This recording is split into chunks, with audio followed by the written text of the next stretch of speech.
Okay. So what I was speaking about, students, this was the concept regarding your Ohm's law in that case. When you speak about V is proportional to I, V upon I constant आता है, V upon I is equal to R, that is resistance, और ये constant है. लेकिन ये theoretical approach है. ये जो तुमने टेक्स्ट बुक खोली होगी तो वहां पे तुमने theoretically पढ़ा होगा. लेकिन इसी चीज को suppose if I happen to ask you, how do you understand? Still better. So what did he do? आप लोगों ने एक्सपेरिमेंट परफॉर्म किया और एक्सपेरिमेंट शायद लॉकडाउन की वजह से किसी ने कोई लैब में तो गया नहीं, लेकिन शायद तुम तुम्हारी टेक्स्ट बुक देखोगे तो वहां पे ग्राफ बताया हुआ है students, X axis Y axis, graph बताया हुआ है. पोटेंशियल डिफरेंस को शायद वाई एक्सिस पे रखा होगा, करंट को एक्स एक्सिस पे रखा होगा, और तुम्हें ग्राफ ऐसा स्ट्रेट लाइन मिल रहा है. क्या तुम्हें ये पता है ऐसा ग्राफ बताया हुआ है टेक्स्ट बुक में students? Yes, Okay, please, it's hardly few students are replying or responding in that case. Okay, Rakshit is replying. The rest of the students, are you getting it? समझ में आ रहा है students? Yes, sir. yes, sir. Yes.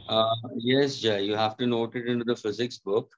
अगर तुम्हारे book हो जाए तो तुम्हें फिजिक्स बुक के अंदर नोट डाउन करना, लेकिन एक ही बुक रखोगे तो भी चलेगा. एक बुक को 2 पार्ट में डिवाइड कर दो. समझ में आ रहा है? एक बुक को 2 पार्ट में डिवाइड करो. The first part is concern by first teacher, second part is concern by second teacher. You can do it in that manner. Okay, okay students, so V is proportional to I, V upon I is equal to a constant and V upon I is equal to resistance of the circuit we consider. ये तुम्हारा resistance आ गया. You getting it? So this is what we consider is the resistance we consider. और ये शायद तुम लोग ने graph पढ़ा होगा, ये ऐसे ग्राफ बनाया भी होगा. तो ये जो ग्राफिकल है वो है क्या students? What is this? This is maths part of it. जब तक तुमने ग्राफ बनाया नहीं, तुम्हें स्ट्रेट लाइन मिला नहीं, तब तक तुम्हें पता नहीं चलेगा कि ये कांस्टेंट है कि नहीं है, कि रेशियो कांस्टेंट आ रहा है. क्योंकि अगर सपोज मैंने पूछा students, can you tell me what is the slope, everybody listen carefully students, can you tell me what is the slope of a straight line graph? तो बता सकता है? मुझे बताओ what is an equation of slope. Okay, और forget about slope, equation of a straight line graph. चलो, कोई बता सकता है equation of a straight line graph? वो बता दो. स्लोप को नहीं, equation of a straight line graph को बता सकते हैं स्टूडेंट्स? एनीबॉडी?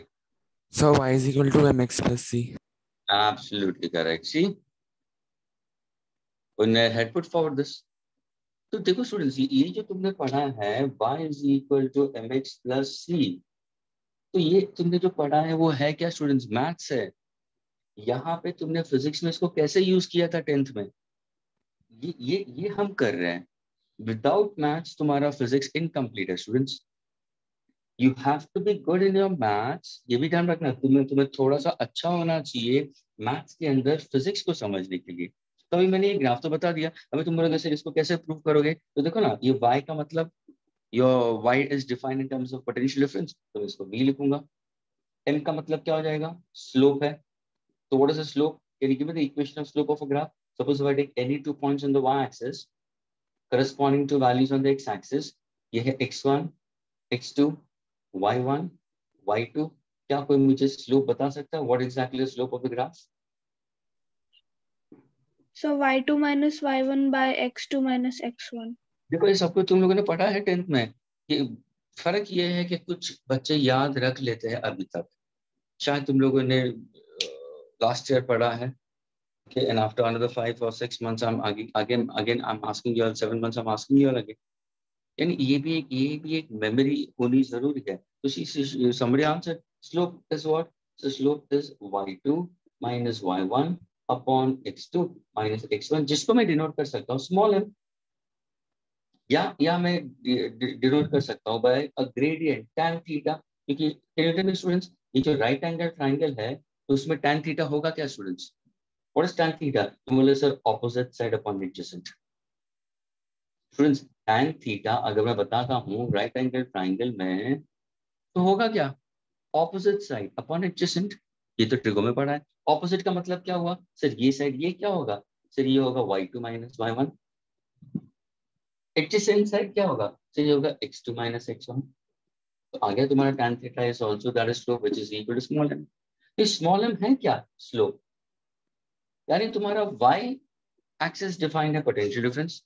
स्लोप यहाँ पे क्या आएगा सर? यहाँ पे हमें आएगा स्लोप इज रेजिस्टेंस. x क्या है सर? x एक्सिस पे करंट है. ध्यान से देखना स्टूडेंट्स, करंट है. ये क्या है? ये y इंटरसेप्ट है. ये जो ग्राफ है वो क्या y एक्सिस को कट कर रहा है, या ये ग्राफ x एक्सिस से पास हो रहा है, या ये ग्राफ ओरिजिन से पास हो रहा है? ये ग्राफ ओरिजिन से. तो तुम्हारी c की वैल्यू 0 है. अभी पता चला b आ रहा है. देखो ये मैथ्स था, उसी को हम लोगों ने फिजिक्स में लिखा है. था कौन सा ग्राफ? स्ट्रेट लाइन ही था स्टूडेंट्स. जो तुम लोग ने मैथ्स में पढ़ा है y mx plus c, that is an equation of a straight line. उसी को मैंने फिजिक्स के अंदर डाल दिया. बट और ये सब तुमने पढ़ा हुआ है. तुम्हें ये भी पता है कि रेजिस्टेंस कांस्टेंट होता है, स्लोप यहाँ पे रेजिस्टेंस होगा, तो small m is the slope of the graph we consider. So this is what we try to consider how is physics involved students. कैसे फिजिक्स इन्वॉल्व, फिजिक्स के साथ में maths is involved into physics we consider. And that is what a basic maths actually makes your physics much more conceptually strong. तो तुम्हारा जो basic maths वो deals with algebra, उसके अंदर graph भी आता है, logarithms भी आता है, part of geometry also comes into it. You have a trigonometry also, and very important is the calculus part of it. Okay, derivatives and integrations. Is this clear with all of you all? क्या ये clear हुआ students आपको? Sir. Yes, sir. Yes, sir. See one thing students, this is your first session with me. See to it that I want you to understand properly. Okay, जो कुछ भी discrepancy है या जो कुछ भी समझ में नहीं आता है students, you can ask me very properly. Is that clear? No need to worry about it. Is that clear? Do feel free. Sujni, are you there, Sujni?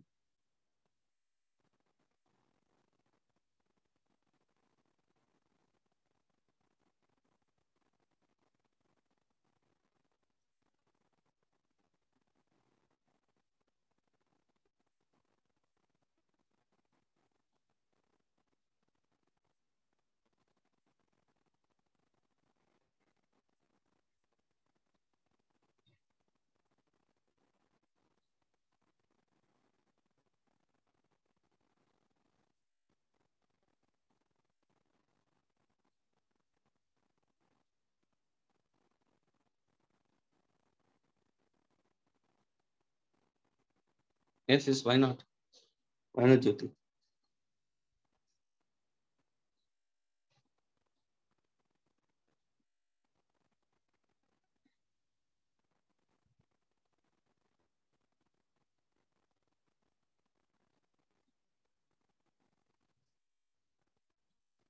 Okay, students.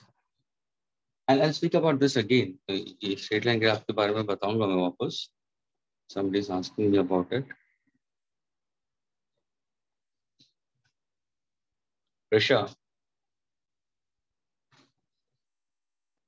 the equation of a straight line, students. अगर this is what you can start with, तुम लोग पढ़े हो. Equation of straight line is y is equal to mx plus c, students. ये तुम्हारा है equation of straight line, जिसमें ये y बताता है y coordinate we consider, that is your definition of y axis. यहाँ पे मैंने y axis को define किया potential difference. इसकी जगह के लिए मैंने potential difference लिख दिया. स्मॉल m का मतलब slope of the graph. Slope का मतलब क्या होता है स्टूडेंट्स? या तो चढ़ान या तो ढलान. सिंपल. स्लोप का मतलब या तो चढ़ान होगा या तो ढलान होगा. अगर सपोज मैंने कोई ग्राफ बताया है स्टूडेंट्स और वहां पर मैंने ऐसे लाइन बता दिया, तो क्या ये स्लोप है? नहीं, ये तो पैरेलल जा रहा है. स्लोप का मतलब या तो आपको ऊपर चढ़ना है, ऊपर की तरफ जाना है, ओके, क्लाइंबिंग अ माउंटेन और कमिंग डाउन अ माउंटेन, वो उसको स्लोप बोलते हैं. सिंपल है. यहाँ पे स्लोप दिखाई दे रहा है, तो ये स्लोप ऑफ द ग्राफ है. स्लोप का दूसरा नाम भी देते हैं हम ग्रेडियंट tan थीटा. और स्लोप का फॉर्मूला क्या? y2 minus y1 upon x2 minus x1. x, ये x एक्सिस को क्या डिफाइन किया? करंट. c हमेशा क्या होता है? y इंटरसेप्ट होता है. तो ये ध्यान में रखना. c अगर तुम्हें नोट करना है तो c is always y intercept. ये ध्यान में रखना. यानी तुम्हारा जो ग्राफ y इंटरसेप्ट से कहां से पास हो रहा है वो आई. अब यहाँ से ओरिजिन से पास हो रहा है, इसलिए मैंने 0 डाल दिया. And whatever I'm putting it on the board, students, if you are not noting it down, it's well and good. That is very important for you to note it down. Okay, written is remembered. Written is remembered, and if not written, it's all forgotten, students. Is that clear? Have you done, students? Can I proceed further? Can I erase this? 2 minutes. Okay. Akshit is putting thumbs up. Good. Excuse me, sir. You're excused. Sir, what is the meaning of y-intercept? Y-intercept, my dear, the y coordinate. Intersecting, interception. जो line y axis से cut होता है उसको हम बोलते हैं जो y इसका सी y कोऑर्डिनेट ऐसे सोचो ना, जो लाइन y एक्सिस से पास होगी वो वाला part. Okay Okay, sir. Thank you.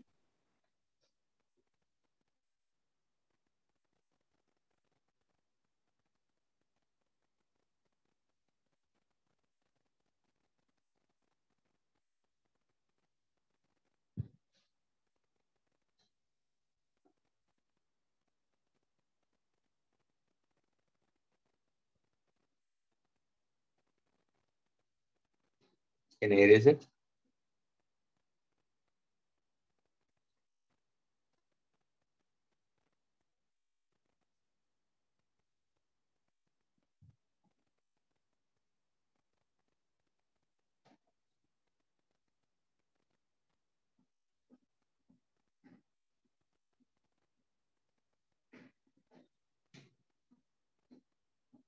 क्या मैं erase कर सकता हूँ, students? Yes, sir. Yes, sir.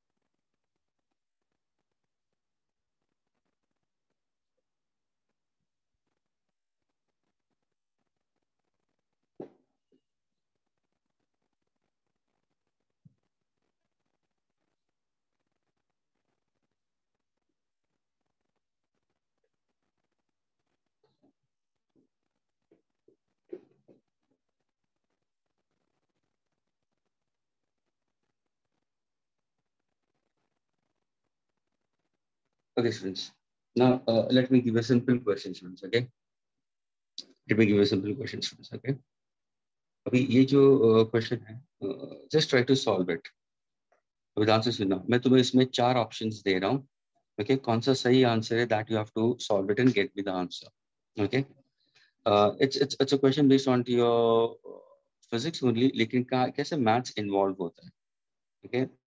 ध्यान से सुना स्टूडेंट्स. ओके, मैं क्वेश्चंस का जो डेटा है वो यहाँ पे लिख रहा हूँ. ये क्वेश्चन मॉड्यूल में से नहीं है, but I am trying to put forward a question to you all. Okay, now listen carefully. एक स्पीड बोट है, a speed boat whose speed is 15 kilometers per hour in still water.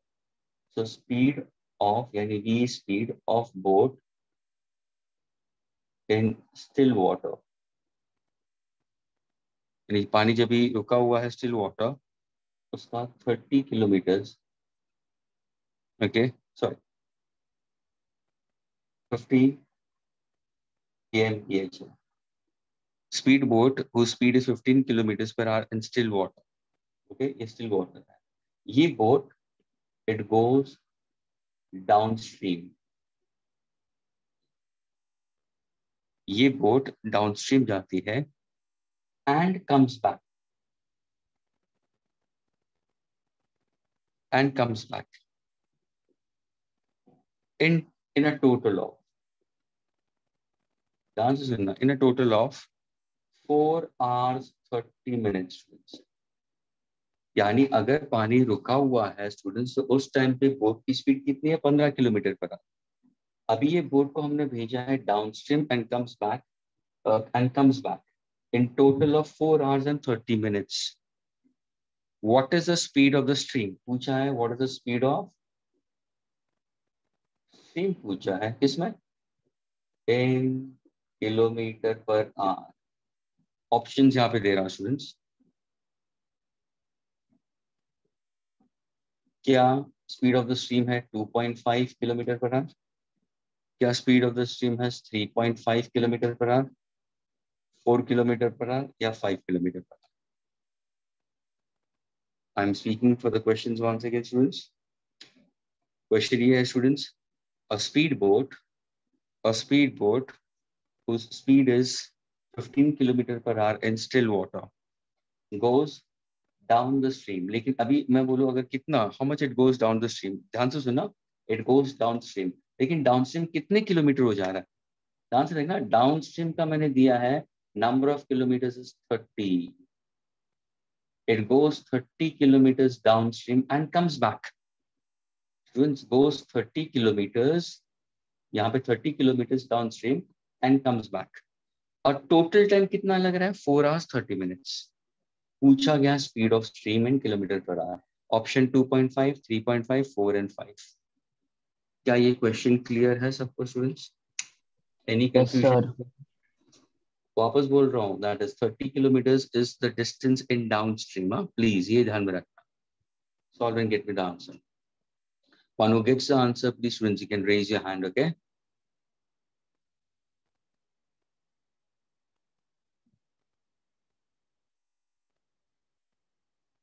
Akshit, you finished? You got the answer?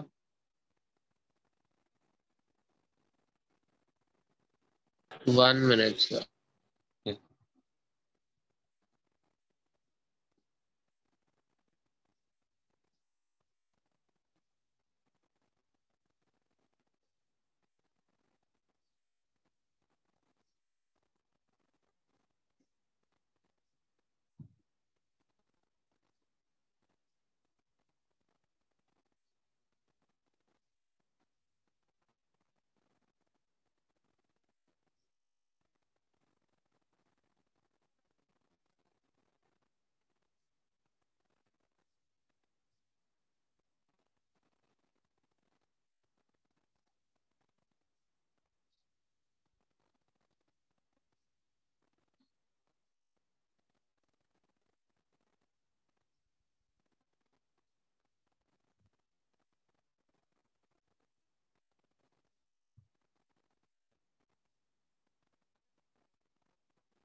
मुझे ये बताओ students, क्या ऐसे type की problems आप लोगों ने अलजेब्रा में किया है 10th स्टैंडर्ड में, 9th स्टैंडर्ड में?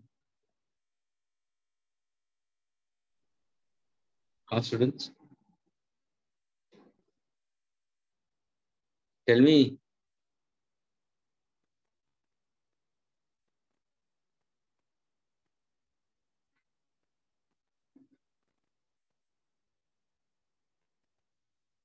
Nobody is replying.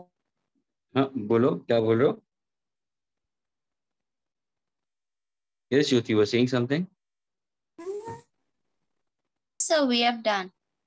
Yes, that's why I'm asking you। मैं सिर्फ वन थिंग स्टूडेंट्स ये ध्यान में रखना, मैं कुछ ऐसा कुछ भी नहीं पूछूंगा जो तुम लोगों ने नहीं पूछा है। और शायद अगर मैंने पूछा भी तो ये देखने के लिए पूछा होगा कि क्या कोई और आगे सोच सकता है। ये ध्यान रखना, स्टडी से रिलेटेड जो कुछ भी हम पूछते हैं वो शायद तुम्हारा 8th में, 9th में, 10th में पढ़ा हुआ ही होता। और अगर सपोज तुम्हें फील होता है कि नहीं ये मैंने पढ़ा ही नहीं है कुछ, तो यानी यू ट्राई टू आइडेंटिफाई कि how much you go further, how much you are thinking for. That's the only thing. Studies का ऐसे ही है, यही पैटर्न है स्टडीज की।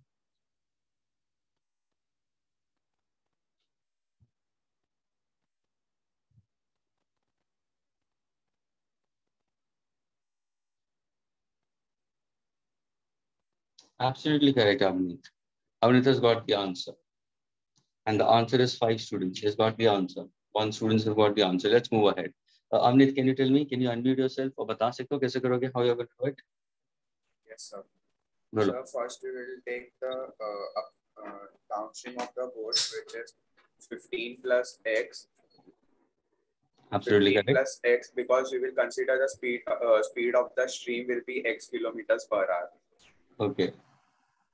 Then Then we will take the speed of upstream, which is 15 minus x kilometer per hour. okay. Then the distance travel will be of the upstream will be 30 kilometers, and the same of the downstream will be also 30 kilometers. Absolutely correct. Then, Absolutely. then the time upstream is equals to distance upstream upon speed upstream. See, and you see what exactly he has used, students. So इसने क्या है उसने, अवनीत ने सिर्फ पढ़ा problem, और ये पूरा प्रॉब्लम फिजिक्स से रिलेटेड था. लेकिन Avnit, in between, after understanding physics, did you get a quadratic equation? Yes, sir. That is your maths part of it involved in physics. मैं ये बताना चाहता हूँ. ये जो कुछ भी तुम देखते हो ना, भले तुमने मैथ्स में पढ़ा, लेकिन ये फिजिक्स का प्रॉब्लम है स्टूडेंट. है ये फिजिक्स का. कहाँ तक? जब तक तुम्हें क्वाड्रेटिक इक्वेशन नहीं मिलता तब तक फिजिक्स ही चल रहा है. यानी सी स्टूडेंट्स को अपने आप को डिस्टिंग्विश करना जरूरी है कि तुम्हें फिजिक्स के अलावा मैथ्स भी कितना स्ट्रांग होना जरूरी है. फिजिक्स कितना है, मैथ्स कितना इन्वॉल्व है. ये तुम्हारा फिजिक्स पार्ट आ गया, और इसने बहुत ही क्लियरली स्पेसिफाई किया है किसका क्या होना चाहिए, स्पीड, डाउनस्ट्रीम, अपस्ट्रीम, इक्वेशन कैसे फॉर्म होता है. लेकिन जैसे आगे बढ़ा अमृत ने, तो what exactly what quadratic equation, जैसे क्वाड्रेटिक इक्वेशन है, अभी वो मैथ्स पार्ट आ गया. लेकिन अगर सपोज जो पीसीएम के स्टूडेंट्स है, उनको अगर मैथ्स अगर नहीं पता या तुम नहीं करते हो ध्यान से, तो यू आर लॉस्ट. तुम मार्क्स लूज कर देते हो, तुम्हें करेक्ट आंसर मिलेगा नहीं. भले तुम फिजिक्स में अच्छे हो, भले तुम यहाँ तक सही आ गए, इक्वेशन सही बना दिया, but later on if you are not able to crack the maths part of it, you are lost. So students, you are doing with me the maths which is involved in physics. क्या अभी समझ में आया lectures क्या हो रहा है, किस हिसाब से हो रहे हैं lectures? Is it clear to all of you all? अरे हाँ यार. Yes sir, yes sir. Yes, sir. मेरे संसार की हालत क्या हो गई भगवान, कितना बदल गया इंसान. Okay, you are also good in 10th, and see now this lockdown has created so many problems for you all. Okay, अभी देखो स्टूडेंट, हम इसको क्रैक करते हैं स्टूडेंट, ध्यान से देखना. ये सोचो कि ये बोट है, और ये बोट स्टिल वाटर का मतलब स्टेशनरी पानी है. तो उस टाइम पे उसकी स्पीड क्या है? तो तुम लोग सर स्पीड ऑफ बोट मैंने लिया है, स्पीड ऑफ बोट को मैंने 15 किलोमीटर लिया. ये 15 किलोमीटर पर आ है. रिवर तो रेस्ट पे है. अभी ये बोट नीचे की तरफ जा रही है, तो ये होगा डाउनस्ट्रीम, ये होगा अपस्ट्रीम. सर ये नीचे वाला दिखा है वो डाउनस्ट्रीम है, ये अपस्ट्रीम है. अभी सपोज मैंने पूछा स्पीड ऑफ स्ट्रीम मुझे नहीं पता, तो let me take VR as a speed of stream. अभी देखो जब बोट नीचे की तरफ जा रही है, ध्यान से देखना, स्ट्रीम भी उसको सपोर्ट कर रहा है मोशन में, है ना. स्ट्रीम और बोट दोनों एक ही डायरेक्शन में जा रहे हैं. शायद तुमने वेक्टर्स में पढ़ा होगा, अगर दो वेक्टर्स एक डायरेक्शन में जाते हैं तो व्हाट विल डू, रिजल्टेंट क्या हो जाएगा? विल इट बी एडिशन और सबट्रैक्शन? एडिशन हो जाएगा, तो दोनों ऐड हो जाएगा, यानी तुम्हारा स्पीड ऑफ द बोट बढ़ जाएगा. तो अभी किसी ने पूछा स्टूडेंट्स, ध्यान से सुनना, what is the speed of boat in downstream? क्या बोलोगे? तुम बोलोगे sir speed of water plus speed of boat. Speed of river current. क्या ये क्लियर हुआ सबको? Yes sir. इतना क्लियर हो रहा है? Please I am going step by step. बहुत ही प्यार से, धीरे से, like small kids, I'm making you understand. You should not have any problem कि I'm not able to get it. ये हो ही नहीं सकता करके, because you all have done this thing in 10th. I'm just repeating it and revising it with you all. Which I'm saying it कि तुम लोग ने जो किया था वो maths involved in physics था. ये speed of boat in downstream. अभी देखो speed of boat in upstream, यानी बोट नीचे भी आ रही है, बोट ऊपर भी जा रही है. ये अपस्ट्रीम के लिए, ये डाउनस्ट्रीम के लिए है, और ये अपस्ट्रीम के लिए है. जब ये बोट ऊपर जा रही है तो मुझे बताओ what is the speed of boat in upstream will be? Anybody? Will it be VB plus R? Will it be VB minus R? Or it will be only VB? VB minus R. VB minus R. अमृत ने क्यों? Why minus? क्यों? क्योंकि boat ऊपर जा रही है. वो stream के आगे ध्यान से सुनना, स्ट्रीम है उसका पानी नीचे की तरफ आ रहा है. स्टूडेंट ध्यान से सुनना, स्ट्रीम का फ्लो नीचे की तरफ है, बोट उसके अगेंस्ट जा रही है, लेकिन बोट फिर भी बी से ए तक जा रही है, पहुंच रही है। उसका मतलब बोट का speed, students, the speed of the boat, the speed of the boat is greater than the speed of the river. क्या ये क्लियर हुआ? Speed of the boat is greater than speed of the river current. That's why we can write as what? Speed of boat minus speed of river current. ये greater होना जरूरी है, तो ही boat ऊपर जाएगी, नहीं तो नहीं जाएगी। अभी देखो तुम्हें इक्वेशन, तुम्हें स्पीड मिल गया, तुम्हें क्या दिया है?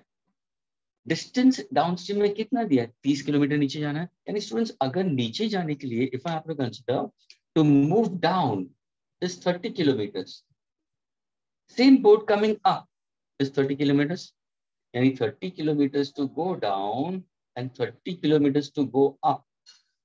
So can I say I've got the distance to go down and distance to come up, that is same. अब ये बोट पूरा जर्नी कवर करता है, ध्यान से सुनना, it goes from point A to point B and then from point B to point A. What is the total time taken? What is the total time taken? 4 hours 30 minutes. So can I make an equation? Total, ध्यान से सुनना, total time taken by boat is equal to time taken by boat to move downstream plus time taken by boat to move upstream. क्या ये clear हुआ students? Yes, sir. See, like a small kids, इतना इतना इतना हम लिखते भी नहीं है, इतना ये पैराग्राफ नहीं लिखते, ये प्रॉब्लम्स है, प्रॉब्लम्स को हम पैराग्राफ में कभी नहीं लिखते प्रॉब्लम्स को, लेकिन फिर भी for you all I'm putting it in terms of statements so that you can understand problem.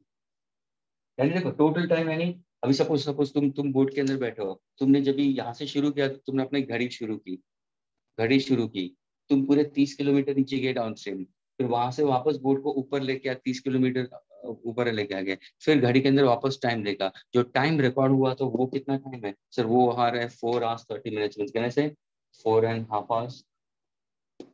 Agreed? ये आया तुम्हारा? अभी दूसरा, what is the time taken by boat to move downstream? तो सिंपल, तुम्हें मालूम है speed is equal to distance upon time, तो टाइम क्या होगा? Distance upon speed. क्या ये क्लियर है सबको? Yes, sir. It is distance upon time, distance. So what exactly time taken by the boat to move downstream? The time taken by the boat to move downstream is distance covered in downstream. How much is the distance covered in downstream? 30 kilometers. Enough. Upon speed in downstream, what is the speed of boat in downstream? Velocity of boat plus velocity of river current. क्या ये clear हुआ? Yes, sir.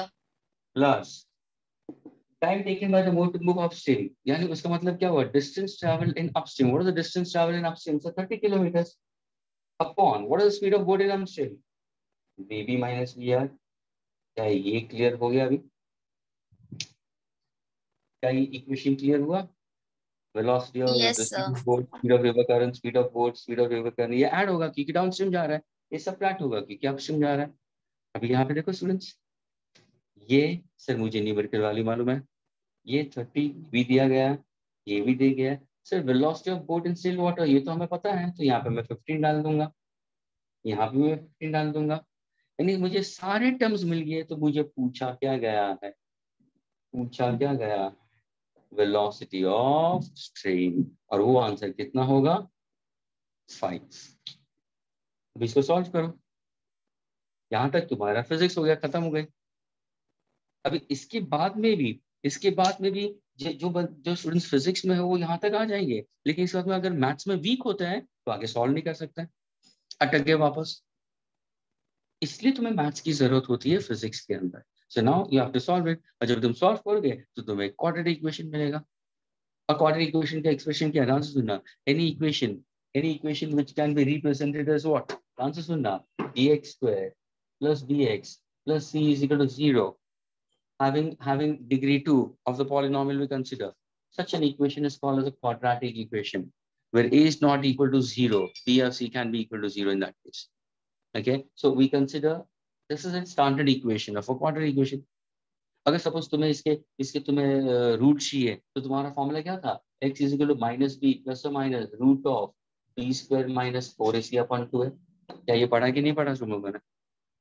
Students ये पढ़ा है कि नहीं पढ़ा formula? Yes, sir. पढ़ा है। तो फिर स्टूडेंट्स मैं कुछ तुम्हें नया नहीं बता रहा हूँ, तुम्हें सिर्फ ये रियलाइज करा रहा हूँ कि स्टडीज कैसे होती है, कैसे पढ़ाई करनी होती है, ना कि जस्ट फॉर स्कोरिंग, ना कि स्कोरिंग 98 परसेंटाइल 99 परसेंटाइल नहीं।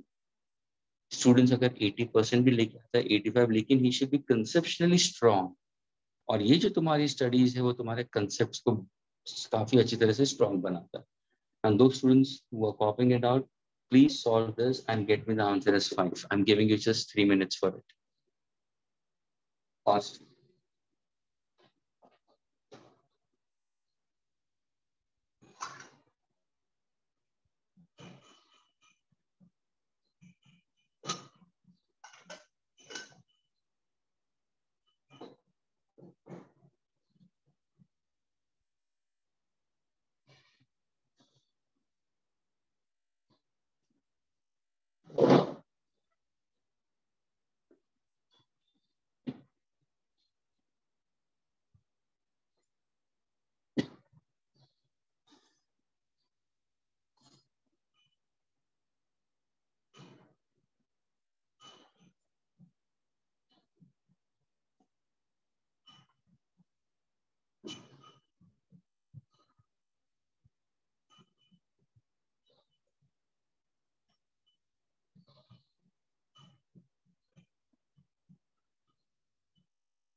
Done, students, can I erase it? Yes, sir.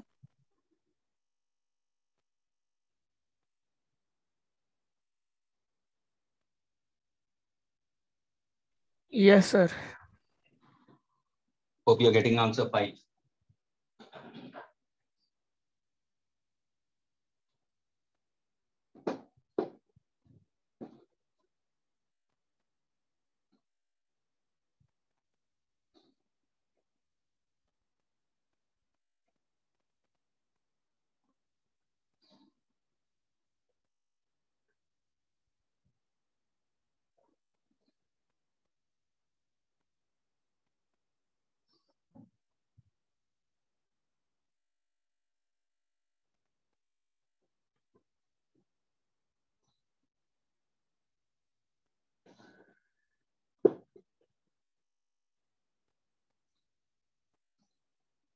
जिनको नहीं मिल रहा उनके लिए मैं बता देता हूँ स्टूडेंट्स, ये 9/2 हो जाएगा, ये होगा 30 upon what is the velocity of the boat was 15।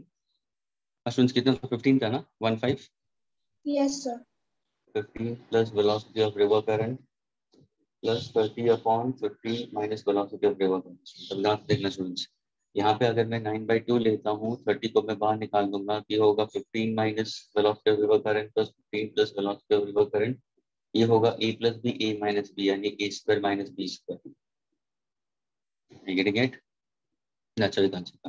अभी 3 1 0, 3 3 9 स्टूडेंट्स, तो ये क्या हो जाएगा तुम्हारा 3/20 हो जाएगा स्टूडेंट्स। मैंने 30 को बाहर निकाल दिया था, तो 3 3 9 3 10 तो ये 3/20 हो जाएगा। यहाँ पे क्या हो रहा है सर, ये कैंसिल हो रहा है, तो ये क्या बन गया 30 अपॉन क्या बन गया 15 square minus V are square. 3 how many जा 10 जा, है ना?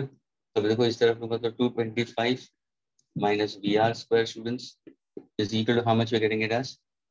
अच्छा ये तो क्वाड्रेटिक इक्वेशन, हाँ ऑफ कोर्स क्वाड्रेटिक इक्वेशन मिला, तो एग्जैक्टली वी आर स्क्वायर हमें मिल रहा है 225 minus 200, what is v are square is equal to how much 25। Students तुम्हारा बी और सी जीरो हो गया, कंसीडर इन दैट केस तुम्हारा बी इज जीरो भी consider and I am getting a particular value C. समझ में आ रहा है स्टूडेंट्स? ये देखो ना, ये देखो ये ए एक्स स्क्वायर, अगर मैं यहाँ पे लेता हूँ ये A X square plus B X plus C equal to 0 आ गया तुम्हारी ये इक्वेशन। देखो ए एक्स स्क्वायर, बी तो 0 है, सी की वैल्यू -25 इक्वल टू 0। कहने से ये इक्वेशन और ये दोनों क्वाड्रेटिक ही है, हाँ कि ना? Yes, sir. मैंने क्या Yes, इधर बी और C is equal to 0 we consider A can not be equal to 0, ये हमेशा 0 नहीं होता, can not be 0 in that case. ये तुम्हारा क्वाड्रेटिक इक्वेशन था, इसको सॉल्व करना है। तो अगर इसको तुम सॉल्व कर दो उसका आंसर आ रहा है तुम्हारा प्लस और -5, लेकिन the velocity of the river current cannot be negative, therefore the answer is positive। क्या ये क्लियर हुआ स्टूडेंट्स? वी आर स्क्वायर को मैंने इस तरह दे दिया, जो 25 होगा तो वी आर क्या होगा √25 प्लस और -5 kmph, but the velocity is positive, तो तुम्हारा आंसर 5 आ गया। ये क्लियर हो गया स्टूडेंट्स? और देखो ये तुम्हारे पे डिपेंड है, इसके बाद में तुम मैथ्स कैसे सॉल्व करते हो। See students, it's not a hard and fast rule कि जो मैं बता रहा हूँ उसी हिसाब से जाओ, लेकिन थोड़ा सा टीचर क्या करता है, थोड़ा सा इजियर वे अप्रोच कर देता है और क्विक अप्रोच कर देता है। इजियर और क्विक हो जाता है तो फॉलो उसको भी करोगे तो प्रॉब्लम नहीं है, लेकिन अगर तुम्हारा सबसे पहला इम्पोर्टेंट होना क्या चाहिए, गोल क्या होना चाहिए, मुझे करेक्ट आंसर लाना है। So first thing students, you have to understand that whenever you are doing problem in physics, try to reach it to your correct answer. Fine, there are methods which somebody goes lengthier, somewhere goes shorter, somewhere use different formula, doesn't matter in that. Or gradually you will develop to go fast, doesn't matter. Gradually you adapt to certain fast your tricks because you are under good IITs. You will be going further in a better manner. You don't have to worry about it. लेकिन सबसे first thing in physics students, you are starting your physics, see that try to go for a correct answer. Approach ये होना चाहिए कि मुझे किसी भी हाल में करेक्ट आंसर चाहिए, और हो सके वो फर्स्ट अटेम्प्ट में करेक्ट लिखता है। As you start getting correct answers in physics, students, your confidence level will go on increasing, and that will make you to do better in your problem solving. Can I erase this? क्या erase कर सकता हूँ मैं पूरा? Yes, sir. Okay.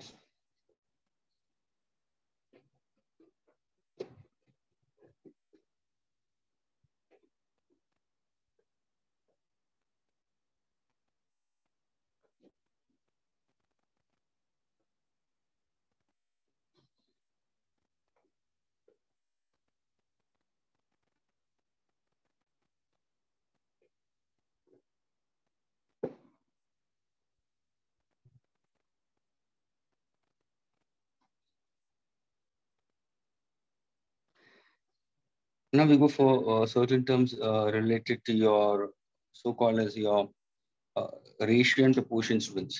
एक simple concept में ratio and proportion का लेता हूँ, ध्यान से सुनना स्टूडेंट्स। ठीक है, मुझे ये बताओ स्टूडेंट्स, एवरीबॉडी, क्वेश्चन में दे रहा हूँ स्टूडेंट्स को मैंने तुम्हें एक थिन यूनिफॉर्म रॉड दिया है, ये क्या है, a thin uniform rod, okay, metallic rod दिया। Please everybody listen carefully. जिसका मास है 2 किलोग्राम और जिसका लेंथ है students 20 centimetre.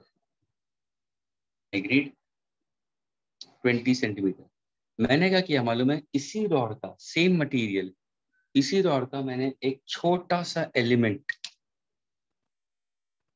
Everybody listen carefully, इसी रॉड का मैंने एक छोटा सा एलिमेंट, ये वाला, ये रेड डॉट दिख रहा है ना तुम्हें, शायद तुम्हें रेड डॉट दिखेगा, यही छोटा एलिमेंट मैंने लिया है। This is a small element mass. क्या दिया मैंने?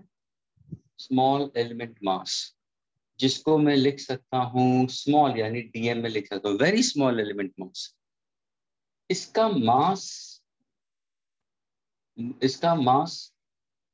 is given to you. Suppose इसका मास I need to find out, इसका मास I need to find out।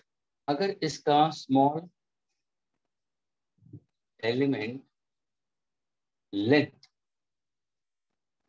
मैंने दिया है 0.002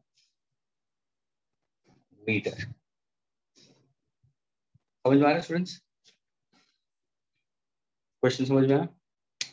ये जो पूरा रॉड है वो एक यूनिफॉर्म रॉड है जिसका मास 2 किलोग्राम है, लेंथ 20 सेंटीमीटर है।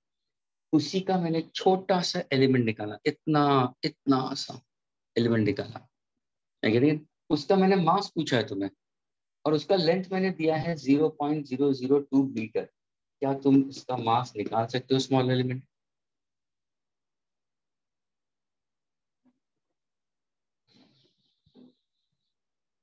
एनीबॉडी? स्टूडेंट्स क्वेश्चन क्लियर हुआ? First of all tell me students, questions clear हुआ कि नहीं? Yes, sir. Yes, sir. Fair enough. अगर मैंने ये पेन दिया है, उसका मास मैंने पूरा दे दिया है, उसका लेंथ पूरा दे दिया है, अगेन, और उसमें से एक छोटा सा मैंने बारीक सा पीस मैंने निकाल के तुमने उसका लेंथ दिया है, मास पूछा, या मास दिया उसका लेंथ पूछा है, बस वही है, मटेरियल सेम ही है, तो कैसे फाइंड आउट करोगे? एनीबॉडी?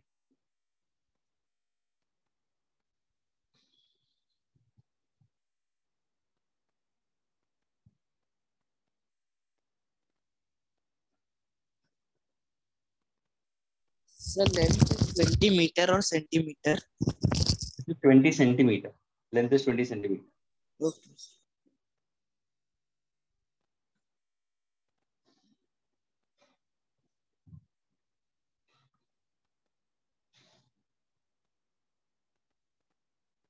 सोचो, डजंट मैटर, अपना अपना यूज करो brains.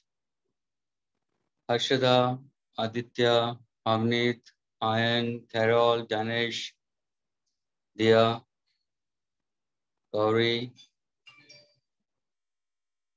Kirat, Krish, Krishna, Mitesh, Minu, Pratham, please use.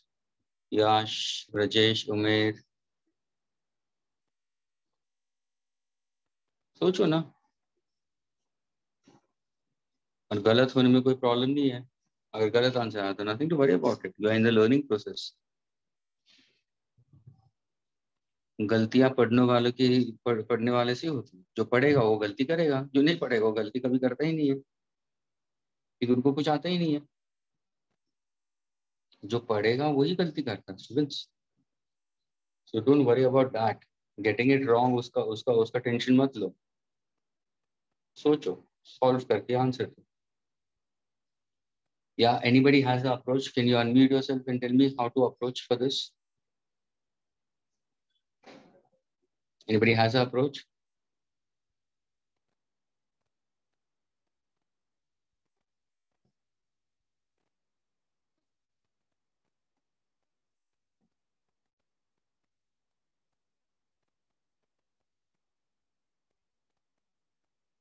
अच्छा, मैं बताऊं स्टूडेंट्स? बताऊं मैं कुछ?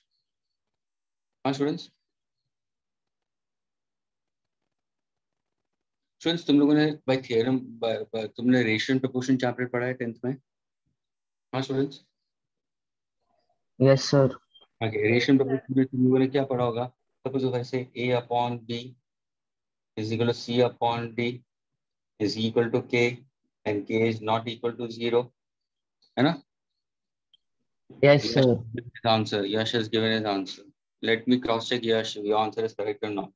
Okay, ये रेशियो प्रोपोर्शन के हिसाब से a upon b is equal to c upon d is equal to, where k is non-zero constant we consider, then you write on by theorem on equal ratios, A plus C upon B plus D is equal to K. You can add the numerators, you can add the denominators. Yeah, you can consider A is equal to BK and C is equal to DK. लेकिन ये ratio proportion का concept है students, यहाँ पे मैं ये concept कैसे apply करो? रीजन क्या? क्योंकि स्टूडेंट्स जब भी तुम देखोगे ना, मैंने लिखा क्या है, a thin uniform rod. Student मुझे ये बताओ यूनिफॉर्म का मतलब क्या? Constant. Constant, what is constant? Same. Same, but what is same? You, me, or mass of the rod is same? Mass of the rod.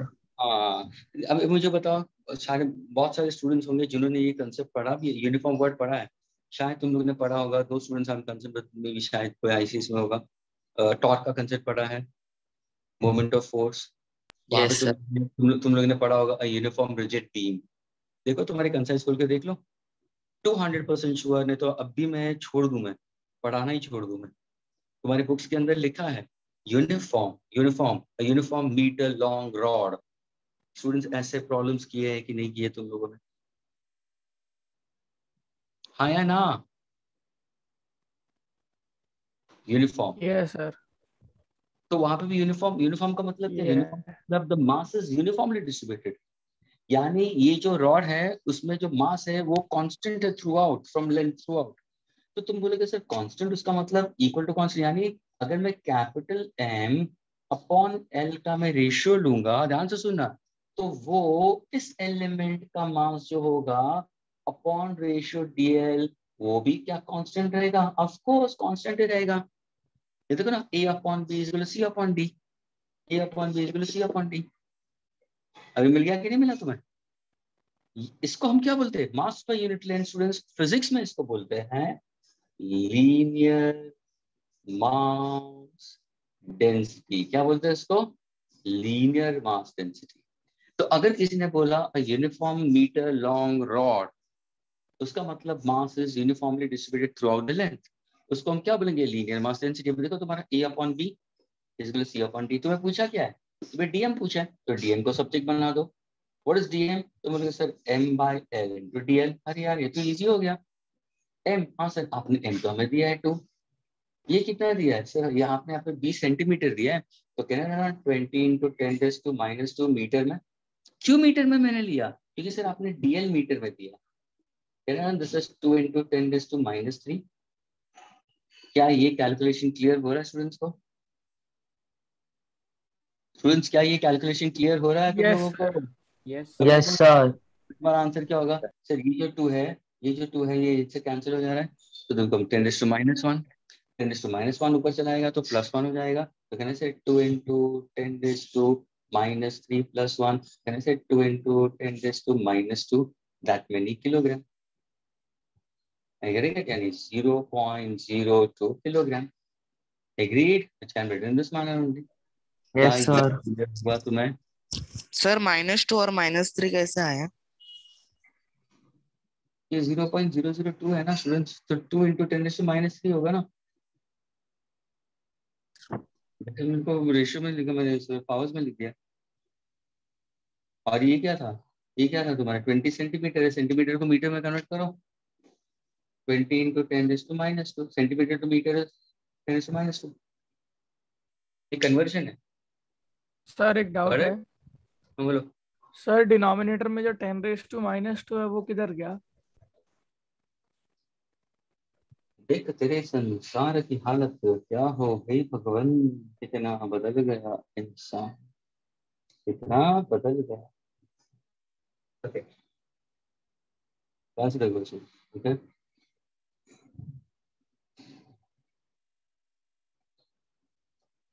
ये था 20, ये था 2, इतना तो बराबर है। Everybody is clear? Yes sir.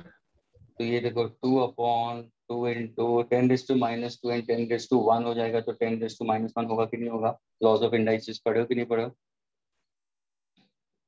Into 2 into 10⁻³ ये 20 है ना, तो 20 को 2 इंटू 10⁻1 लिखूंगा कि नहीं लिखूंगा?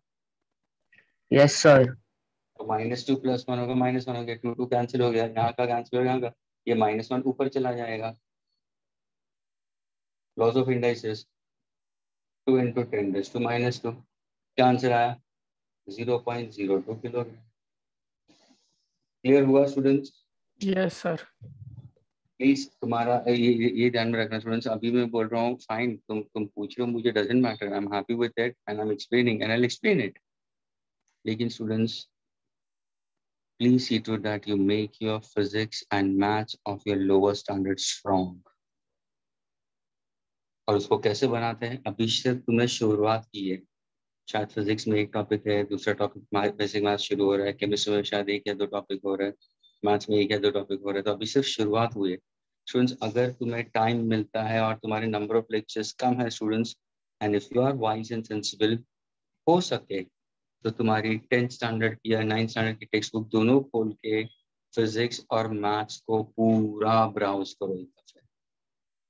आई can tell you very clear, जो वाले पोर्शन तुम्हारा ओमिटेड था 10th में, जो कुछ भी था, तुम उसको गो थ्रू करो.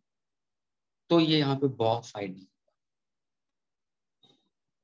थोड़ा सा वर्किंग करो, ये करनी जरूरत है. यानी जिसका, जब बोलते हैं ना, जिसका बेस स्ट्रांग है उसको 11th और 12th में प्रॉब्लम नहीं आते. तो बेस स्ट्रांग होना जरूरी है. तो उसके लिए अभी राइट टाइम है. तुम यहाँ पे भी 11th में इतना सिलेबस तुम्हारा फास्ट भागा नहीं है. यानी अभी ये इनिशियल टाइम है स्टूडेंट्स. 10-15 दिन ये तुम दो. 5 रुपए का और 3 सब्जेक्ट फिजिक्स केमिस्ट्री मैथ्स के अंदर ही थोड़ा सा इन्वॉल्व हो जाओ. टाइम मिले, जब भी लेक्चर्स नहीं हो, टाइम मिले तो उसमें कुछ घंटे तुम तुम्हारे 9th और 10th के टेक्स्ट बुक खुल के बैठो. बहुत सारे स्टूडेंट्स ने तो पेरेंट्स ने भेज भी दी होंगी रद्दी वाले को. ये गलत बात है, नहीं होना चाहिए था. अगर तुम्हें साइंस में जाना है तो उसको नहीं बेचना चाहिए, रखना चाहिए, उसको वापस रेफर करना चाहिए. क्योंकि जो कुछ भी तुम्हारी पढ़ाई होती है वो लोअर स्टैंडर्ड से ही डेवलप होती है स्टूडेंट्स. तो ये 15 दिन तुम थोड़ा सा, 10 से 15 दिन थोड़ा सा डेडिकेट करो. अपना स्कूल लेवल की पढ़ाई के अंदर थोड़ा सा और ग्रूम करो. सारे फॉर्मूलाज थरली करो, ट्रिगो के फॉर्मूलाज थरली करो, क्वाड्रेटिक इक्वेशन के फॉर्मूला थरली करो, अलजेब्रिक एक्सप्रेशंस के लिए लॉस ऑफ इंडाइसिस की फॉर्मूलाज थरली करो, लॉगरिथम्स की फॉर्मूला थरली करो. This is all you have to consider. Okay, can I raise the students? Yes, sir.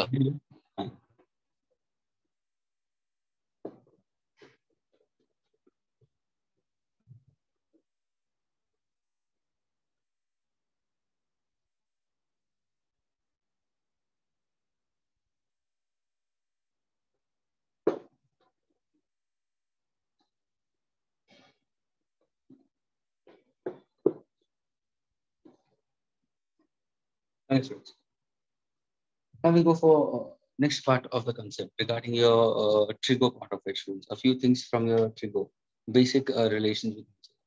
Since when you go with respect to your trigonometry, okay, which is a branch we consider dealing with physics, also we consider physics में इसको use ज़्यादा होता है students.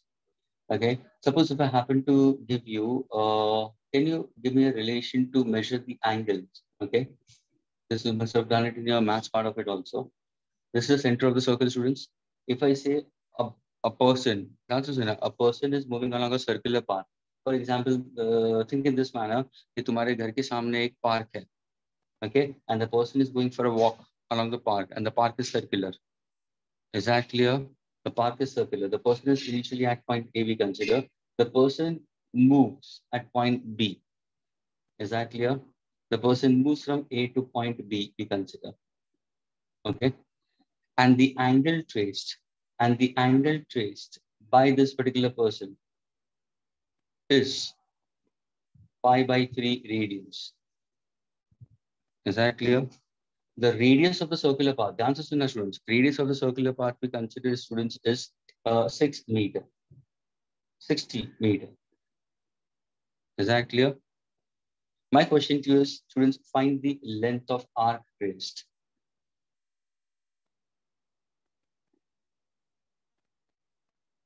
Yes, anybody?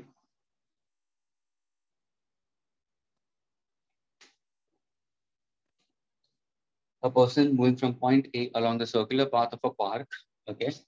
The angle traced by the person is pi/3 radians. The radius is 60 meters of the circular path. Find the length of arc traced by the person. So 20 pi. Now see, somebody's got the answer. Yes. Somebody else was also answering.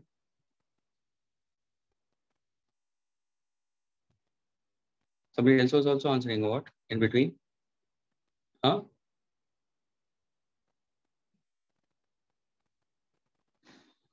Okay. Rakshit also. Any students, what's the formula you have used it? तुमने कौन सा formula use किया? Yes, Rakshit, the one who answered earlier. Can you tell me who answered earlier? Gauri, you answered? Yes, sir. After her, I answered, so that got voice over voice. हाँ बोलो बोलो. तो what's the formula you are using it? So theta कौन सा is form- equal to arc length by radius. And you have learnt it where? Before. Maths. अभी maths में भी पढ़ा होगा, रिसेंटली भी पढ़ा होगा कि नहीं? Yes, sir. Yes, sir. तो ये फिजिक्स में भी यूज होता है. Theta is equal to length of arc students upon radius. खत्म हो गया. मैंने तुम्हें लेंथ ऑफ आर पूछा है, तो लेंथ ऑफ आर क्या होगा? थीटा इनटू आर भी कंसीडर. थीटा कितना दिया है सर? Pi by 3 radius. Pi by 3 radius students is equal to how many degrees? बताओ.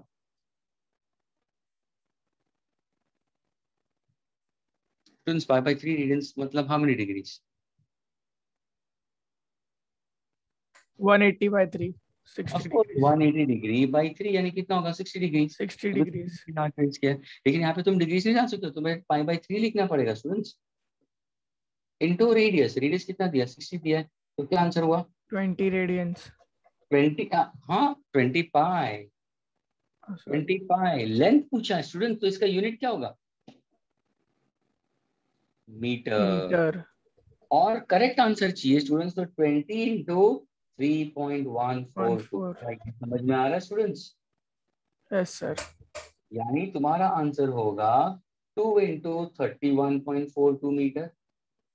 यानी नाउ इफ आई से 2 2s are 4, 4 2s are 8, 2 1s are 2, 3 2s are 6. लेकिन ऐसे 2 decimals 62.84 मीटर. स्टूडेंट्स क्या ये क्लियर हुआ students? Yes, sir. All of y'all, whoever are into the meeting, is it clear with all of y'all? Yes, sir. जो भी Yes, sir. Meeting में है सारे को क्लियर है कि नहीं है? Yes, sir. तो ये हम लोग ने क्या किया स्टूडेंट्स? मैंने क्लियरली पूछा था, a person is moving around a park. In that case starts at point A, reaches at point B along the circular path of a park. The angle traced at the center we consider is pi by 3 radians. यानी ये पता होना चाहिए कि radiance को degrees में कैसे convert करते हैं. तो ये तुम्हें मालूम है, तुमने शायद मैथ्स में भी पढ़ा होगा. तो पाई रेडियंस स्टूडेंट्स, ये ध्यान रखना students, pi radians is equal to 180 degree. Please, और ये इंपॉर्टेंट है, फिजिक्स रिलेटेड में भी इंपॉर्टेंट होता है students. Pi radians is equal to 180 degree. अगर किसी ने पूछा पाई बाय 2 रेडियंस स्टूडेंट्स, तो how many degree? 90. 90 degree. Pi by 4 radians का मतलब कितना होगा? 45. 45 डिग्री. यानी ये सारी चीजें ध्यान में रखना. अगर मैंने लिखा 2 पाई बाय 3 रेडियंस का मतलब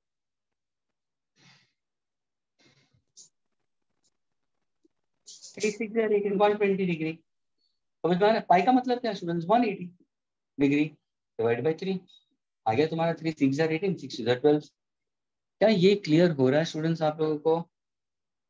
Yes, sir. Yes, sir. अगर मैंने पूछा pi bye 6 circular, how many degrees? Students circular बोलो या रेडियन बोलो, your answer will be the same. If I say circle also, that means it's in radians only.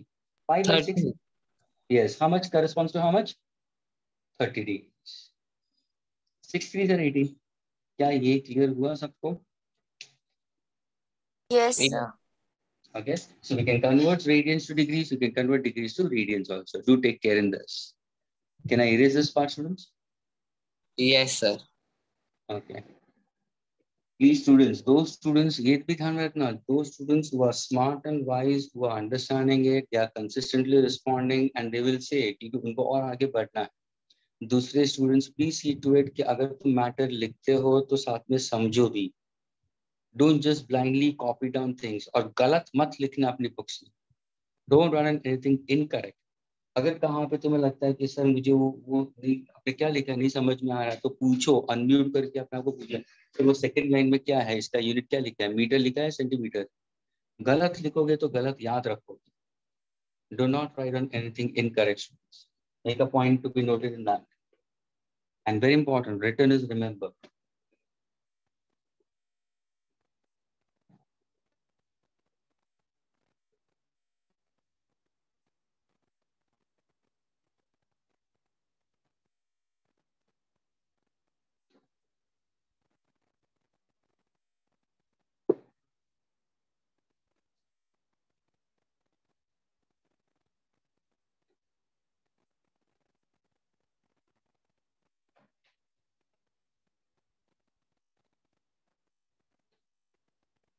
Okay, students. Now, when you go for certain values in this case, okay, because see, ये ध्यान में रखना, whenever you go for trigo, students, you should know all the values, okay. 0 to 90 तो सबको पता होना जरूरी है, और ये तुम लोगों ने पढ़ा हुआ है students. With respect to your 10th standard, obtuse angle की भी values में मालूम होनी चाहिए, ये भी ध्यान में रखना students. Is that clear? Now, if you happen to go for, शायद तुमने basic maths में पढ़ा होगा, if you consider quadrants के हिसाब से, ये x axis, ये y axis, ये origin, ये तुम्हारा फर्स्ट क्वाड्रेंट है, ये तुम्हारा सेकंड क्वाड्रेंट है, ये तुम्हारा थर्ड क्वाड्रेंट है, और ये फोर्थ क्वाड्रेंट है स्टूडेंट्स. जब भी हम एंगल मेजर करते हैं स्टूडेंट्स, जब भी हम एंगल मेजर करते हैं तो व्हाट डू वी कंसीडर, हमेशा हम एक्स एक्सिस को रेफरेंस फ्रेम लेते हैं. अगर तुम्हारा एंगल मेजर करने के लिए, सी स्टूडेंट्स, एंगल मेजर करने के लिए need two rays intersecting at a point, of course will form an angle. उसमें से एक रे होगा तुम्हारा रेफरेंस लाइन, और वो रेफरेंस एक्स एक्सिस होगा. दूसरी बात, जो भी एंगल मेजर करोगे students, you always try to measure in anti clockwise, counter clockwise. Anti clockwise का दूसरा नाम है काउंटर क्लॉकवाइज, ये भी ध्यान में रखना. तुम्हारे जो फर्स्ट क्वाड्रेंट में होंगे, ये जितने भी कोऑर्डिनेट्स होंगे, सारे एक्स कोऑर्डिनेट, वाई कोऑर्डिनेट, या तुम्हारा एक्स इंटरसेप्ट, वाई इंटरसेप्ट, ये सारे दोनों पॉजिटिव होंगे, which all of you know it. Second quadrant के अंदर तुम्हारा एक्स और वाई होगा, जो एक्स नेगेटिव होगा, वाई पॉजिटिव होगा. थर्ड केस में x and y both are negative, you consider. Third quadrant में दोनों नेगेटिव होंगे. फोर्थ क्वाड्रेंट में तुम्हारा x और y, x पॉजिटिव होगा, y नेगेटिव होगा. ये सबको क्लियर है graphically, because we are going to graph. Yes, sir. Yes, sir. दूसरी बात, जब भी तुम एंगल मेजर करते हो, फॉर एग्जाम्पल अगर मैंने एक सिंपल तुम्हें दिया है, सपोज अगर मैंने बोला वेक्टर ए, ध्यान से सुना, vector A forms an angle of 210 degrees with x axis. तो उसको कैसे बताओगे स्टूडेंट्स? ये तुम्हारा एक्स एक्सिस है, ये तुम्हारा वाई एक्सिस है. मैंने बोला vector A forms 210 degrees with x axis, तो कैसे करोगे? कौन से क्वाड्रेंट में वेक्टर ए आएगा? Third. Third quadrant. See, instantly somebody is answering in that case. I getting it? And the person knows it. What's the reason behind it? क्योंकि अगर तुम देखो तो यहाँ पे भी मैंने बताया, एंगल के लिए मेजर करने के लिए तुम्हें रेफरेंस लाइन चाहिए. मेरे रेफरेंस मैंने बता दिया, x axis. I getting it? लेकिन कौन सी डायरेक्शन में जाना चाहिए? एंटी क्लॉकवाइज में जाना चाहिए. तो अगर मैं इसमें 0 डिग्री, तो देखो ध्यान से सुना, सपोज अगर ये मेरा एक रे है, ये मेरा दूसरा रे. अगर मैं suppose vector if I try to rotate it, if I move it, it's going in the first quadrant, ये 90 डिग्री हो जाएगा. This might be 120, this might be 180, 270 comes over here somewhere. तो तुम्हारा ये होगा 270 डिग्री, यानी ये तुम्हारा 270 डिग्री, सॉरी 210 डिग्री होगा, वेरी सॉरी, 210 डिग्री हो गया. And this is your vector है. क्या ये क्लियर हुआ students, everyone? Yes, sir. Yes, sir. Anti clockwise direction with your X axis, ये ध्यान में रखना स्टूडेंट्स. दूसरी बात, now when you speak about with respect to your trigo के terms, we consider is what we simply use the rule, add sugar to coffee. Students, ये एक simple concept है जो तुम मिनोमिक्स है, जो तुम याद कर सकते हो स्टूडेंट्स. क्या याद करोगे? add sugar to coffee students. उसका मतलब क्या है? उसका मतलब क्या है? Can you tell me students, इसका मतलब क्या मैंने बताया? यहाँ पे add sugar to coffee का मतलब यहाँ पे सारे ट्रिगोनोमेट्रिकल टर्म्स पॉजिटिव आएंगे. यानी सपोज मैंने तुम्हें ध्यान से देखना स्टूडेंट्स, मैंने तुम्हें साइन की वैल्यू पूछी, कॉस की वैल्यू पूछी, टैन की वैल्यू पूछी, कॉट की वैल्यू पूछी, सेक की वैल्यू पूछी, कोसेक की वैल्यू पूछी, सारे कौन से पॉजिटिव ही आएंगे. सारे एंगल्स 0 to 90 के बीच में फर्स्ट क्वाड्रेंट सारे पॉजिटिव, यानी एक का मतलब all are positive. All angles measured between 0 and 90 are positive. हाँ, अगर मैं सेकंड क्वाड्रेंट में लेता हूँ तो ऐड शुगर का मतलब क्या हुआ? Only sine and cosec. तो समझ में आ रहा है स्टूडेंट्स? ये पढ़ा है कि नहीं पढ़ा Sir, तुमने? can you repeat? Add sugar to coffee, ये एक मिनोमिक्स है. ये एक पैटर्न है रिमेम्बर करने के लिए. स्टूडेंट्स को अगर ध्यान में रखना हो तो ऐसे मिनोमिक्स होता है. जैसे तुम लोगों ने पढ़ा होगा 10th स्टैंडर्ड में, अगर मैंने पूछा student what are the factors on which resistance of a conductor depends, तो तुमने क्या याद क्या रखा होगा? मास. याद रखा था किसी ने? करंट इलेक्ट्रिसिटी में पढ़ा था. Factors on which resistance of a conductor depends, material of the conductor, area of cross section of the conductor, length of the conductor, temperature of the conductor, ये एक मेनोमिक्स है। ऐसे याद रखते स्टूडेंट्स। स्टडीज को इजी बनाने के लिए कहाँ कहाँ पे तुम्हें याद रखना चाहिए। तो वैसे ये है ऐड शुगर टू कॉफी। अभी चलो फॉरगेट अबाउट दिस। मुझे ये बताओ स्टूडेंट्स, मुझे ये बताओ what is the value of cos of 120 degrees? किसी को मालूम है students? What is the value of cos of 120 degrees? Fast. And what is the value of sine of 120 degrees? चलो। Sir, cos 20 is -1. Cos of 120 degrees, students.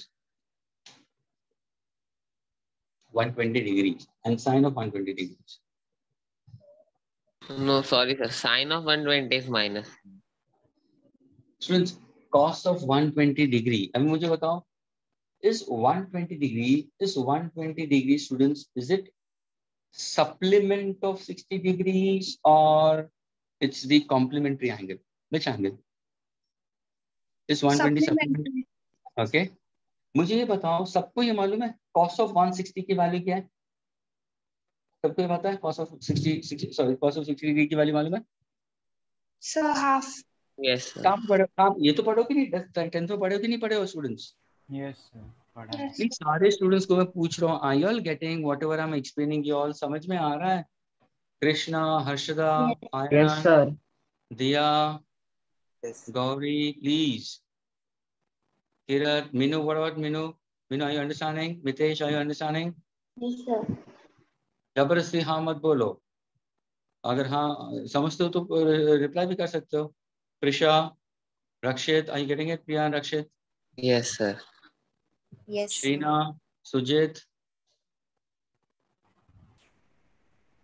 Are you there? Shreena, are Yes, you sir. There? Yes, sir. अभी जागा ना, अभी जागा ना सुजित, है ना? मामा बोलते हैं, नहीं सर, दादा। चाचा सर बुला रहे, नाश्ता बाद में करना, चाचा जल्दी बुला रहे, हाँ बाद में नाश्ता करना, है ना? Okay, Prisha नहीं is sir. also. Okay, fine, fine. Students, ये जो कुछ भी हो रहा है तुम्हारे लिए हो रहा है. So, are you getting it? I'm not doing it for myself. I'm doing it for you all. ये तुम्हारे लिए थोड़ा सा easy बना रहा हूँ मैं. Cos of 60 degree students कितना होता है? Half होता है. ये तुम लोगों ने पढ़ा है. अगर cos of acute angle is half, तो cos of 120 कितना होगा? Students, cos of 120 कितना होता है? माइनस आओगे क्योंकि 120 कौन से क्वाड्रेंट में आएगा? क्या वो फर्स्ट क्वाड्रेंट में आएगा, सेकंड क्वाड्रेंट में आएगा? 120 डिग्री Second quadrant. ये हम लोग एंटी क्लॉकवाइज में, तो सेकंड क्वाड्रेंट में मैंने लिखा है एस। एस का मतलब कौन पॉजिटिव होगा वहां पे? Sin and cosec only. बस सिर्फ साइन और कोसेक। यानी वहां पे अगर मैं cos ऑफ 120 का आंसर निकालूंगा ना, आंसर मेरा हाफ है लेकिन वो माइनस हाफ होगा। समझ में आ रहा है?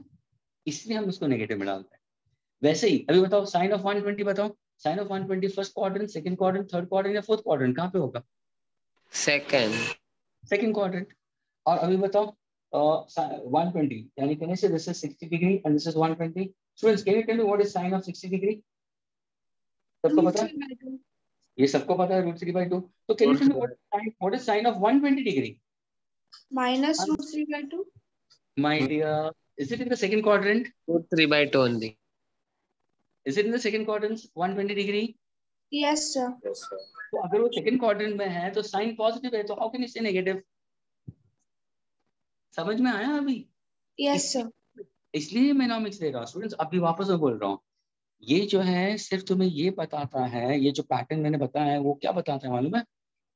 कि कौन से ट्रिगोनोमेट्रिकल टर्म्स का आंसर पॉजिटिव होगा, किसका नेगेटिव होगा। यानी यहाँ पे ऐड शुगर टू कॉफी का मतलब यहाँ पे सारे ट्रिगोनोमेट्रिकल टर्म्स पॉजिटिव होंगे। Sine, cos, tan, cosec, sec, getting it? सारे यहाँ पे सिर्फ साइन और कोसेक पॉजिटिव होगा, बाकी सारे नेगेटिव होंगे। ये ध्यान में रखना, स्टूडेंट्स। यहाँ पे एड शुगर टू यानी यहाँ पे कौन से टर्म पॉजिटिव होंगे? टी का मतलब क्या होगा? Tan. Tan and cot. Tan and reciprocal of tan is cot. Tan and cot positive होंगे, बाकी सारे नेगेटिव हो जाएंगे। थर्ड क्वाड्रेंट में अगर एंगल्स निकालूंगा तो समझ में आ रहा है? Yes, sir. और यहाँ पे कॉस और सेक पॉजिटिव होंगे, बाकी सारे नेगेटिव होंगे। कॉस ऑफ सेक पॉजिटिव होंगे, बाकी सारे नेगेटिव हो जाएंगे। क्लियर हुआ students? Yes sir. Yes, sir. Can I erase this? क्या इसको मैं इरेज कर सकता हूँ स्टूडेंट्स? Yes sir. ये सबको ध्यान में रखना। Yes, somebody saying something? Minu? Yeah, Minu, can you be loud? Minu, समझ में आ रहा है? Yes, sir. ओके। और प्लीज स्टूडेंट्स, नहीं आता हो तो बोलो। जब भी टीचर हॉल्ट करता है लेक्चर्स में तो रुका के बोलो। ये जो ऑनलाइन सिस्टम है इसको ब्लेम नहीं करते, ये सबसे बेस्ट मोड है, तुम्हारे हाथ में कंट्रोल है। तुम बीच में बोल के कर सकते हो, तुम यानी बीच में नहीं, टीचर जब भी पॉज करता है उस टाइम पे तुम अपने क्लियर कर सकते हो कंसेप्ट या डाउट।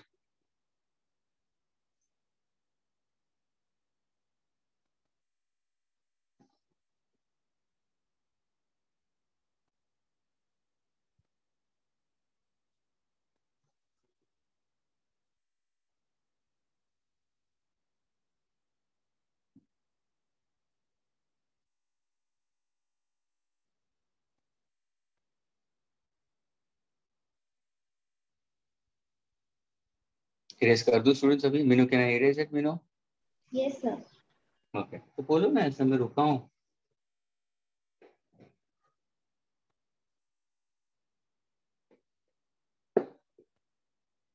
ठीक है स्टूडेंट्स, ऑनलाइन ऑनलाइन जो स्टडीज हो रही है, बहुत सारे लोग ब्लेम करते हैं ऑनलाइन को, लेकिन according to me online studies it's an advantage. हाँ, वो बात सही है कि अगर तुम्हारे पास में थोड़ा सा पावरफुल नेटवर्क हो, नेट सिस्टम तुम्हारा अगर स्ट्रांग हो, या एक से दूसरा ऑल्टरनेटिव है, यानी पेरेंट्स क्या करते हैं मालूम है, उसमें भी दो अलग नंबर्स लेते हैं।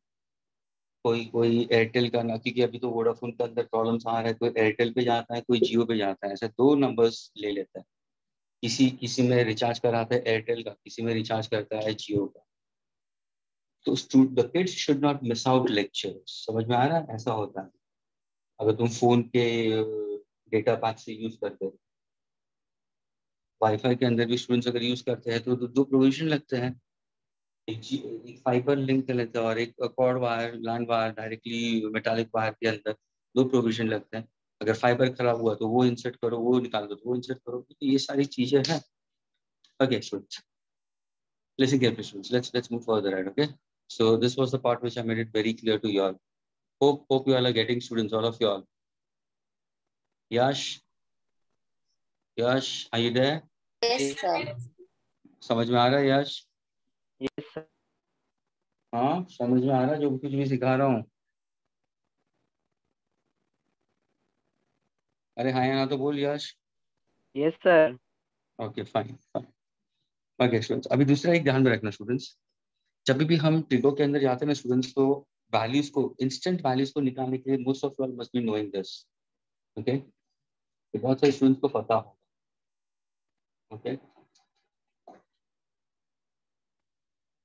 एक है तुम्हारा 45 45 90 ट्रायंगल, है ना, उसमें तुम्हें वैल्यूज तुरंत मिल सकते हैं।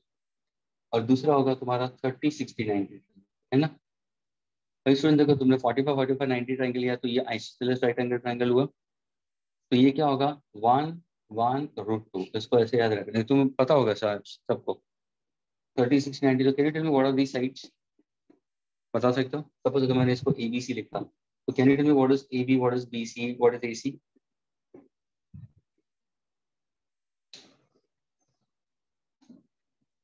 AC hypotenuse, BC base, and AB side height. Very good. Who's this? Who's this? Jyoti. Jyoti. Very good, Jyoti. Jyoti, you're from which? From CBSE, SSC or ICSE? SSC board. Very SVP good. school. Very good. Percentage आ गए तुम्हारे? हाँ sir. Okay. Fine. Great, great, great. Students, can you tell me what are the values of AB, BC, and AC, students? Anyone?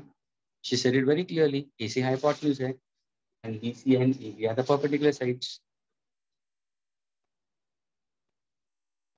तो क्या बोलोगे students? So side opposite 30 degrees is always half the hypotenuse. Side opposite 60 degrees √3/2 times the hypotenuse. Students अभी जब भी तुम physics के अंदर problem solve करो ना, तो ये दो चीज ध्यान में रखना, तुरंत तुम्हें साइन कॉस टैन की वैल्यूज मिल जाएगी। अभी सपोज मैंने पूछा what is the value of cot 60, what is cot 60? cot 60 क्या होगा? Is it adjacent upon opposite या opposite upon adjacent? Adjacent upon opposite, 1/√3. What is tan of 60? Opposite upon adjacent, opposite √3, adjacent 1. कुछ समझ में आ रहा है मैंने ये क्यों दिया तुम्हें? हाँ students, yes sir, yes sir. ये ध्यान में रखना। अभी तुरंत तुम्हें आंसर्स मिल सकते हैं, सारे तुम्हारे आंसर, तो 45 के आंसर मिल सकता है, 30 के भी आंसर मिल सकते हैं, 60 के भी आंसर मिल सकते हैं। ये तुम्हें ध्यान रखना है। दूसरा तुम्हारा एक मैजिक ट्रायंगल है, ये मैजिक ट्रायंगल है। Magic triangle students is the one which you consider is used very much in physics. Okay, suppose if I give you this is 37 degrees, this is 53. See, this is 90. Can I say these, ये दोनों मिला के भी 90 हो सकता है? 53 plus 37 है ना? Yes sir, triangle sum property. Yes. तो ये होगा तुम्हारा 3, ये होगा तुम्हारा 4 और ये होगा तुम्हारा 5. 3, 4, 5 are the triplets. क्योंकि जब भी तुम ध्यान से करो, जब भी तुम प्रॉब्लम्स करोगे ना फिजिक्स में, जानबूझ के 37 डिग्रीज देते हैं। वो अगर सपोज किसी ने पूछा students what is sine of 37 degrees, तो तुरंत तुम बोलोगे ऑपोजिट अपॉन हाइपोटेन्यूज 3/5. अगर किसी ने पूछा वो students what is tan of 53 degrees, तो तुम क्या बोलोगे ऑपोजिट अपॉन एडजेसेंट 4/3. समझ में आ रहा है स्टूडेंट्स?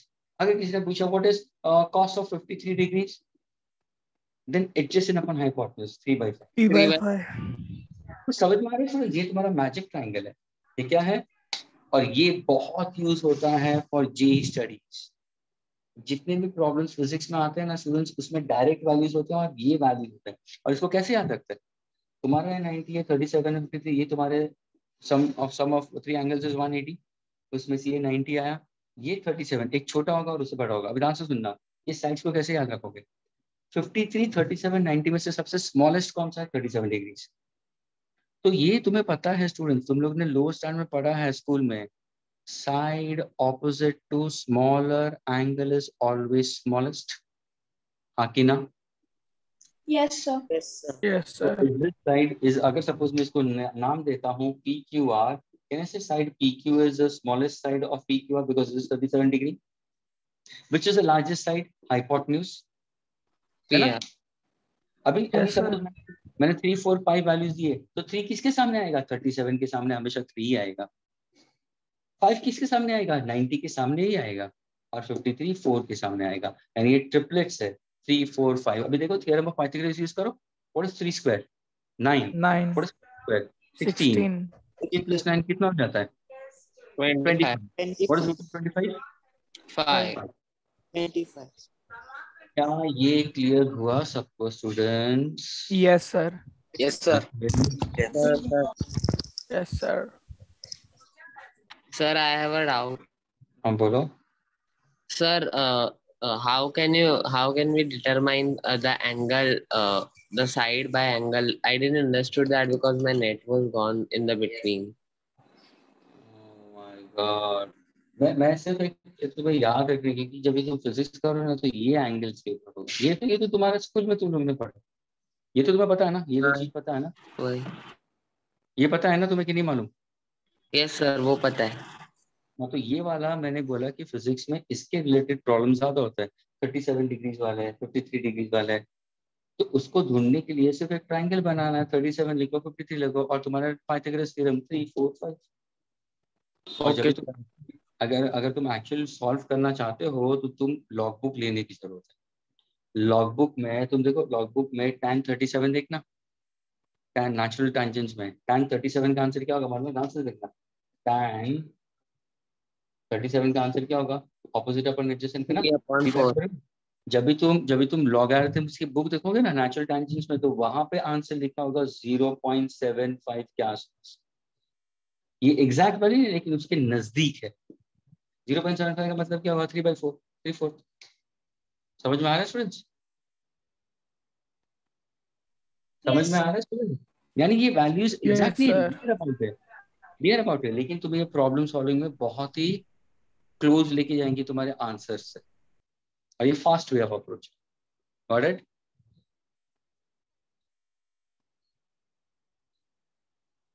सर तो एग्जाम में लॉगबुक अलाउड रहता है?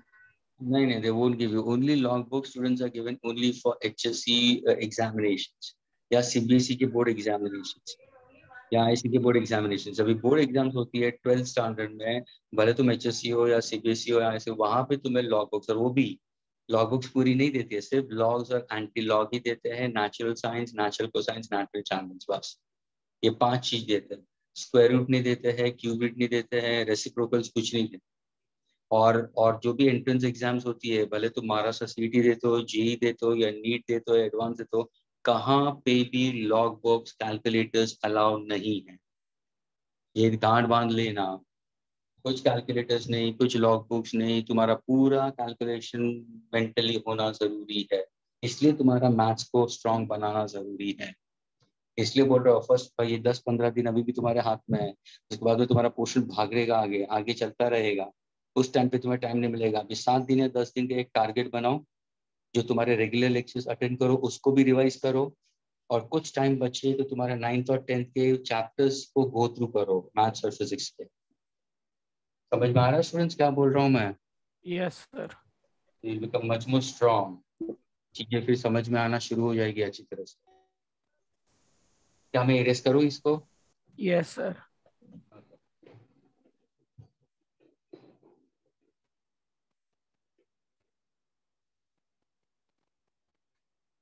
ये ध्यान में रखना स्टूडेंट्स, मैजिक ट्रायंगल